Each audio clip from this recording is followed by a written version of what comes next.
నమస్తే, నా పేరన్న Konaseema today news కి స్వాగతం. చాలా బాధాకర పరిస్థితి విజయవాడలో. ఈ వీడియోలో విజయవాడకి వరదలు దేనివల్ల వచ్చాయి, బుడమేరు ఎందుకు పొంగింది, ఏ ప్రాంతాలు ఎఫెక్ట్ అయ్యాయి, విజయవాడని కృష్ణానది వరద గండం నుండి ఏది కాపాడింది, అలాగే బుడమేరు గురించి పూర్తి వివరాలు చూద్దాము. విజయవాడకి వరద బుడమేరు పొంగడం వల్ల, అలానే కృష్ణానది వరద వల్ల వచ్చింది. ప్రధానంగా బుడమేరు వల్లే వచ్చింది, కొంత శాతం మాత్రమే కృష్ణానది వల్ల వచ్చింది. ఈ బుడమేరు గురించి చూద్దాము. ఇది తెలుసుకోకపోతే విజయవాడకి వరదలు ఎలా వచ్చాయో అర్థం కాదు. బుడమేరు ఉమ్మడి కృష్ణా జిల్లాలో కృష్ణానది తర్వాత అతిపెద్ద నది. యాక్చువల్గా ఇది చిన్న కాలువలాగా ఉంటుంది. కృష్ణానదితో పోలిస్తే ఇది చిన్నది కాబట్టి బుడమేరు అని పేరు వచ్చింది. బుడమ అంటే చిన్న అని అర్థం. మనం బుడ్డోడు, బుడంకాయ అంటాం కదా, అలా అన్నమాట. ఈ బుడమేరు ఉమ్మడి కృష్ణా జిల్లాలోని ఏకుండూరు కొండలో స్టార్ట్ అయ్యి మైలవరం, వెల్లటూరు, వెలగలేరు, విజయవాడ, గోడవల్లి, తెన్నేరు మీదుగా ప్రవహించి నందివాడ మండలం అరిపిరాల గ్రామం దగ్గర కొల్లేరు సరస్సులో కలుస్తుంది. ఇది మొత్తం 100 కిలోమీటర్ల పొడవు ఉంటుంది. ఇది తరచుగా పొంగి విజయవాడ మునిగిపోయేది. అందుకే దీనికి విజయవాడ దుఃఖదాయిని అని పేరు. సారో ఆఫ్ విజయవాడ అంటారు. విజయవాడకి వరదని నియంత్రించడానికి 1970లో వెలగలేరులో రెగ్యులేటర్ కట్టారు, అంటే గేట్స్ అన్నమాట. అలా నియంత్రించిన బుడమేరు నీటిని మళ్లించడానికి బుడమేరు డైవర్షన్ కెనాల్ తవ్వారు. ఇది వెలగలేరు, కొండపల్లి మీదుగా ఇబ్రహీంపట్నంలో కృష్ణానదిలో కలుస్తుంది. తద్వారా ఆ నీటిని ప్రకాశం బ్యారేజ్కి తరలించి విజయవాడ ముప్పుని తగ్గించేలాగా ప్లాన్ చేశారు. ఈ డైవర్షన్ ఛానల్లోనే విజయవాడ పవర్ ప్లాంట్ నుండి వచ్చే వేడి నీటిని వదులుతారు. అలానే వెలగలేరు దగ్గర ఈ డైవర్షన్ ఛానల్లో పోలవరం కుడి కాలువని కలిపారు. సో స్థానికంగా ఈ డైవర్షన్ ఛానల్ని బుడమేరు అని, పోలవరం కాలువ అని, వేడి నీళ్ల కాలువ అని పిలుస్తారు. విజయవాడ మీదుగా ప్రవహించే బుడమేరు కెపాసిటీ 11,000 క్యూసెక్లు. అలాగే డైవర్షన్ ఛానల్ కెపాసిటీ 10,000 క్యూసెక్లు. అంటే వెలగలేరులో కట్టిన రెగ్యులేటర్ ద్వారా పైనుండి వచ్చే వరదని సగం విజయవాడ బుడమేరుకి, సగం కృష్ణానదిలోకి డైవర్ట్ చేయొచ్చు. ఇప్పుడు బుడమేరు వరద గురించి చూద్దాము. 31 ఆగస్టు అర్ధరాత్రి అలానే మధ్యాహ్నం కురిసిన కుండపోత వర్షాల వల్ల బుడమేరు పరివాహక ప్రాంతంలోని వర్షం నీరు అంతా బుడమేరుకు చేరింది. 31 ఆగస్టు మధ్యాహ్నం నాటికి ఆ వరద అంతా వెలగలేరు గేట్స్ క్లోజ్ చేసి ఉండడం వల్ల డైవర్షన్ ఛానల్కి చేరి ఇబ్రహీంపట్నంలో కృష్ణానదిలో కలిసింది. ఈ వరద వల్ల ఇబ్రహీంపట్నంలోని లోతట్టు ప్రాంతాలు జలమయం అయ్యాయి. శనివారం 31 నైట్కి బుడమేరు వరద 60,000 క్యూసెక్లకి చేరడంతో, అంటే బుడమేరు కెపాసిటీకి కన్నా 3 రెట్లు రావడంతో ఆ వరద అంతా పోలవరం కుడి కాలువలోకి బ్యాక్ వెళ్లి వెలగలేరు సమీపంలో మొత్తం 3 చోట్ల గండిపడింది. ఆ వాటర్ అంతా సెప్టెంబర్ 1 పొద్దున్నకి విజయవాడలోకి వచ్చేశాయి.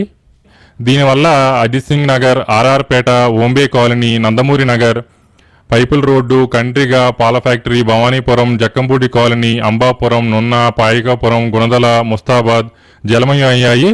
2.35 లక్షల జనాభా వరద వల్ల ప్రభావితం అయ్యారు. అంటే సుమారు 30% విజయవాడ జనాభా ఎఫెక్ట్ అయ్యారు. మేజర్గా సింగనగర్ సరౌండింగ్స్ బాగా మునిగిపోయాయి. సేమ్ ఇలానే 2005 సంవత్సరంలో బుడమేరు పొంగి విజయవాడలో వరదలు వచ్చాయి. విజయవాడ మీదుగా వెళ్లే బుడమేరు చాలా మలుపులు ఉండడం, ఆక్రమణలకు గురి అవ్వడం కూడా వరద తీవ్రతను పెంచేశాయి. ఈ వరద నీరు అంతా బుడమేరు ద్వారానే డ్రైన్ అవ్వాలి. ఈ బుడమేరు వరద ఇలా ఉండగా 1 తారీఖున తెలంగాణలో భారీ వర్షాల వల్ల కృష్ణానది ఉపనదులైన మున్నేరు, పాలేరు, మూసీ నదుల్లో భారీగా వరద ప్రవహించి కృష్ణానదిలో కలిసింది. ఈ ఎఫెక్ట్ వల్ల 1 తారీఖు నైట్కి కృష్ణానదిలో రికార్డు స్థాయి వరద వచ్చింది. దీనివల్ల 2వ తారీఖు పొద్దున్నకి కృష్ణానదిలో 11.4 లక్ష క్యూసెక్ల వరద వచ్చి కృష్ణానది వెంబడి ఉండే ఇబ్రహీంపట్నం ఫెర్రీ, వెస్ట్ ఇబ్రహీంపట్నం, గాజులపేట, జూపూడి, భవానీపురం ముంపునకు గురయ్యాయి. కొన్ని ప్రాంతాలు అయితే అటు బుడమేరు వరదతో, ఇటు కృష్ణా వరదతో జలమయం అయ్యాయి. కానీ ప్రకాశం బ్యారేజ్కి దిగువన ఎప్పుడూ భారీగా ముంపునకు గురి అయ్యే కృష్ణలంక, రామలింగేశ్వర నగర్తో సహా యనమూల కుదురు నుండి పద్మావతి ఘాట్ మధ్యన ఉండే ప్రాంతాలు ఈ భారీ వరదకు సేవ్ అయ్యాయని చెప్పొచ్చు.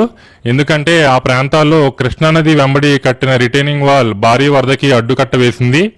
ఈ ప్రాంతాలు ముంపునకు గురయ్యాయి, కానీ రికార్డు స్థాయిలో వచ్చిన కృష్ణానది వరదతో పోలిస్తే తక్కువే అని చెప్పొచ్చు. ఈ రిటైనింగ్ వాల్ మొత్తం పద్మావతి ఘాట్ నుండి యనమల కుదురు వరకు 4.7 కిలోమీటర్ల పొడవు ఉంటుంది. దీన్ని 2016లో స్టార్ట్ చేసి 2023లో కంప్లీట్ చేశారు. మొదటి ఫేజ్ 2.35 కిలోమీటర్లు 2019 సంవత్సరం నాటికి కంప్లీట్ అయింది. రిమైనింగ్ 2 ఫేజులు 2023 నాటికి కంప్లీట్ అయ్యాయి. దీనివల్ల విజయవాడకి పెద్ద గండం తప్పిందనే చెప్పొచ్చు. అలానే ప్రకాశం బ్యారేజ్ కూడా చరిత్రలో మొదటిసారి వచ్చిన 11.4 లక్ష క్యూసెక్ల వరదని తట్టుకుంది.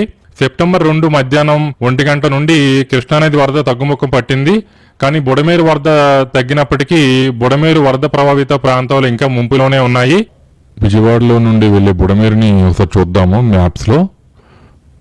సో ఇది వెలగలేరు గ్రామము. ఇక్కడ మీరు చూడొచ్చు పైనుంచి వంక టెంకర్లుగా ఒక వాగు వస్తుంది చూసారు ఏరు, అదే బుడమేరు. అది ఇక్కడ మనకి విజయవాడలోకి వాటర్ రాకుండా ఫ్లడ్ వాటర్ ఇక్కడ ఒక గేట్స్ కట్టారు. గేట్ చూడొచ్చు. ఈ లెఫ్ట్కి వెళ్తే ఇదంతా డైవర్షన్ ఛానల్ అనమాట.